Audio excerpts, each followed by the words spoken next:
Guys, alam nyo bang usap-usapan ngayon at viral itong si Ann Curtis dahil nga pinatulan ni Ann ang kanyang bashers. Guys, alam naman natin na si Ann Curtis talaga, hindi siya talaga palasagot sa mga bashers. Kahit na i-bash siya, hindi talaga siya palasagot. At kukunti lang din naman talaga. Pag makikita mo sa mga post ni Ann, parang kukunti yung mga bashers ni Ann. Pero dito kasi sa kanyang, parang movie yata nila ni Jericho Rosales, na parang nasa Netflix na daw, hindi ko pa siya napanood. Kasi sabi nung bashers, nakakairita, English ng English. So ngayon, sinagot ni Ann. Sabi ni Ann, di wag kang manood. O, di ba? Ganun lang kasimple.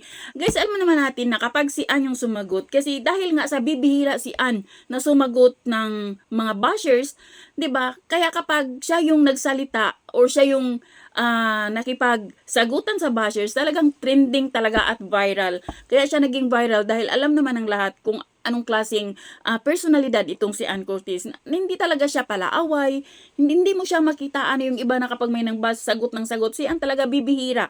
Kaya dito sa sagot ni Ann sa bashers, nagiging trending pati si Vice Ganda, 'di ba maraming mga artista na napa-comments dahil nga si Ann is bibihirang sumagot sa bashers. So sana sa mga bashers din, dahan-dahan lang din sana. Kung ayaw nyo sa artista, di wag nyo, tama nga naman, wag kang manood. Ba't ka pa kasi nanood? Di ka naman pinipilit na manood, di ba?